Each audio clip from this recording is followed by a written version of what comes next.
नमस्कार दोस्तों, टीचर भी यूट्यूब चैनल में आपका एक बार फिर से स्वागत है। आपने इस चैनल को सब्सक्राइब नहीं किए हैं तो लाल रंग का बटन दबाकर चैनल को सब्सक्राइब कर ले और बगल के घंटा बजा दें ताकि इस चैनल पर जो वीडियो अपलोड हो वह सबसे पहले आप तक पहुंचे। हाँ दोस्तों, लाइक करना नहीं भूलेंगे क्योंकि आपके लाइक करने से ही हमारे मेहनत का फल मिलता है। तो आइए जानते हैं नियोजित शिक्षकों के बारे में क्या खबर आ रही है। इस वक्त नियोजित शिक्षकों के लिए बड़ी खबर आ रही है।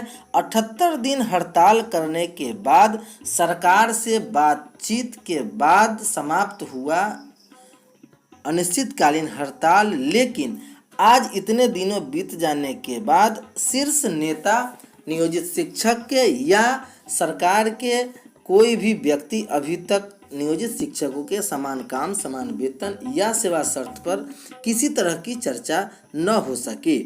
जब बिहार विधानसभा की शिक्षक निर्वाचन क्षेत्र से 6 सीटें हैं, बिहार विधान परिषद की स्नातक निर्वाचन क्षेत्र में 6 सीटें हैं, यानी कि कुल 12 सीटें हैं, जिसमें जीत और हार हम नियोजित शिक्षक तय करते हैं। इनमें से 9 सीटों पर नियोजित शिक्षकों के भविष्य पर ग्रहण लगाने वाली सरकार के पास 15, जदयू 4, भाजपा 9, जबकि दोस्त पार्टी और कांग्रेस के पास 1। जब हमारे वोट से सरकारी दल के विधान पार्षद जीतते हैं तो हमारी मांगे क्यों मानेगी।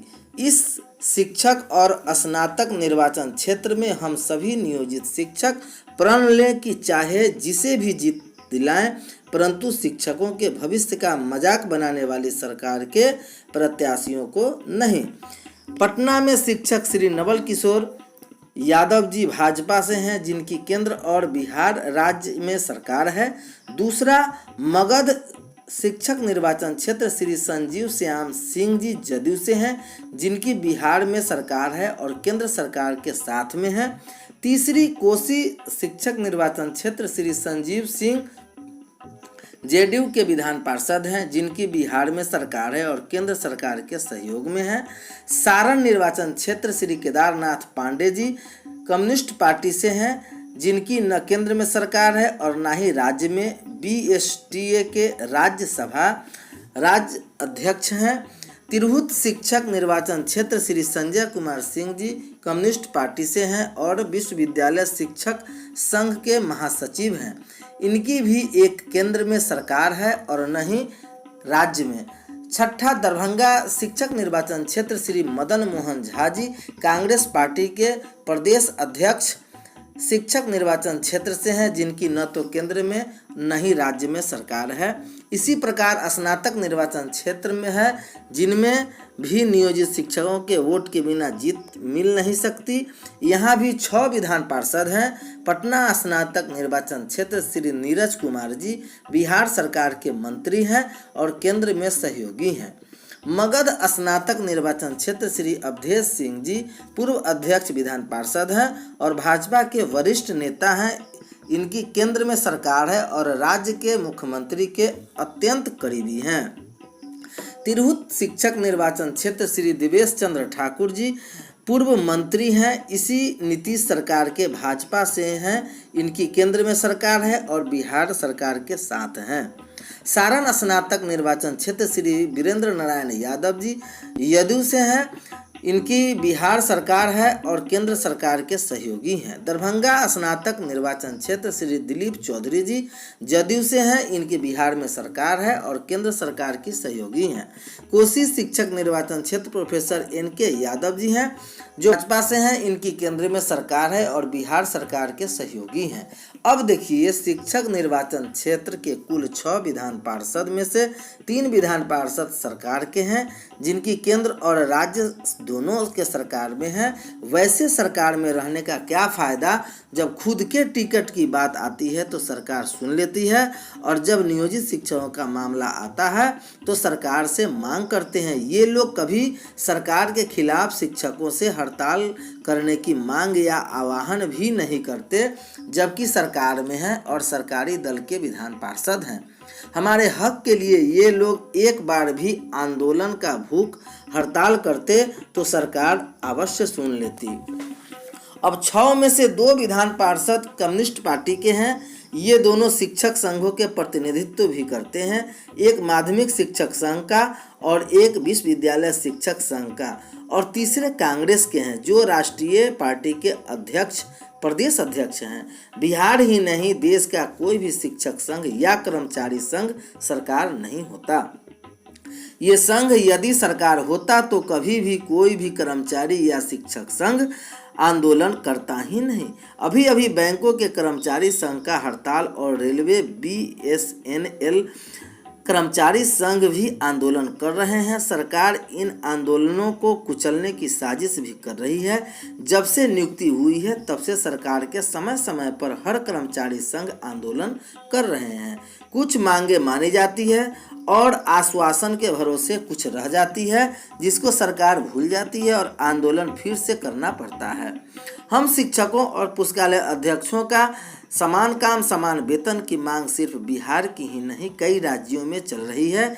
ठीक उसी प्रकार बैंक कर्मियों का भी हड़ताल और समय समय पर आंदोलन वेतन बढ़ोतरी को लेकर चल रहा है। हम कर्मचारियों की ताकत के आगे सरकार को झुकना पड़ेगा। मात्र एक विधान पार्षद कांग्रेस से हैं जो विपक्ष में है। कितनी मजबूती सदन में होंगे यह तो समझा जा सकता है, पर नियोजित और वित्तरहित का हर मंच सहित आंदोलन को समर्थन करते हैं। इसी प्रकार स्नातक निर्वाचन क्षेत्र के 6 में से 3 जदयू विधान पार्षद हैं और 3 भाजपा के विधान पार्षद हैं। दोनों एक दूसरे के सहयोगी हैं और राज्य और केंद्र सरकार इनकी है। अब कुल मिलाकर बिहार के 6 शिक्षक निर्वाचन क्षेत्र और 6 स्नातक निर्वाचन क्षेत्र 12 विधान पार्षद ऐसे हैं जो हम नियोजित शिक्षकों के वोट से जीतते हैं। इन 12 विधान पार्षदों में से बिहार का सरकारी दल यू के 5 विधान पार्षद हैं और केंद्र की सरकारी दल भाजपा के 4 विधायक पार्षद हैं। यानी 12 में से कुल 9 विधान पार्षद सरकार में हैं और एक दूसरे के सहयोगी हैं। फिर भी हमारा वोट से जीतने वाले हम शिक्षकों को 13 वर्ष में समान काम समान वेतन नहीं दिलवा पाए। ऐसा क्यों? अब बचे 3 में से 2 कम्युनिस्ट पार्टी के और 1 कांग्रेस के हैं। जब तक आवाज़ बुलंद नहीं होगा तब तक कामयाबी कैसे मिलेगी? इसलिए बटना नहीं है और आवाज़ दो। हम सभी नियोजित शिक्षक एक हैं। नियोजित शिक्षकों का क्या हाल होगा? कि नियोजित शिक्षकों का प्लेटफॉर्म राजद की सरकार बनी तो पहली बैठक में नियोजित शिक्षक को मिलेगा पूर्ण वेतनमान। राजद की सरकार बनी तो शिक्षकों को मिलेगा पूर्ण वेतन के फैसले विचार करते हुए फैसला लिया जाएगा। शिक्षकों के प्रति भेदभाव को खत्म करें। नियोजित शिक्षकों को क्या करना होगा? बिहार के सरकारी स्कूलों के प्रधान शिक्षकों के लिए शिक्षा विभाग ने जारी कर दिया गाइडलाइन 30 जून तक कर ले। चूँकि वेतन बैंक की मेहरबानी से नियोजित शिक्षक बने रातों रात लखपति। क्या है कि पूरा मामला और कौन दोषी है और किसका इलाज क्या हो सकता है? मुजफ्फरपुर जिले के वेतन भुगतान करने वाले रेड क्रॉस बैंक की गलती की वजह से पारू प्रखंड के 4 TET पंचायत शिक्षकों के खाते में उनके सैलरी सरकार नियोजित शिक्षकों की उचित मांग पूरी करे। चुनावी वर्ष के नियोजित शिक्षकों के बड़े अरमान से 17 फरवरी से लेकर के अनिश्चितकालीन तक हड़ताल किया। नियोजित शिक्षकों का हितैषी कौन? सुनहरे भविष्य के लिए कौन? नियोजित शिक्षकों के लिए इसका उत्तर जानने और नियोजित शिक्षक रूपी कलंक मिटाने का सुनहरा है। बिहार के हर सभी नियोजित शिक्षकों को सुनहरा भविष्य हमारे आपके हाथ में अंगूठे में छिपा है। इतिहास हमें बताता है कि किसी भी सभ्यता को निर्माण करने के लिए वोट की जरूरत पड़ती है। नियोजित शिक्षकों को न्याय मिले, अजूबा सेवा शर्त नहीं बना बिहार सरकार नियोजित शिक्षकों के प्रति गंभीर नहीं। बिहार के 4 लाख नियोजित शिक्षकों का सेवा शर्त नहीं बनना क्या दर्शाता है? इनका क्या भविष्य है? कभी सोचा है?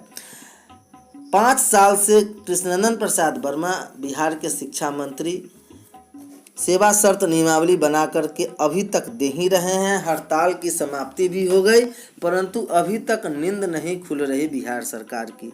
बिहार के नियोजित शिक्षकों का प्लेटफॉर्म है बिहार नियोजित शिक्षक 4.5 लाख नियोजित शिक्षक अपनी आवाज़ को बुलंद करें और यह शिक्षक निर्वाचन क्षेत्र और स्नातक निर्वाचन क्षेत्र में अपना बहुमूल्य वोट देकर विपक्ष को जिता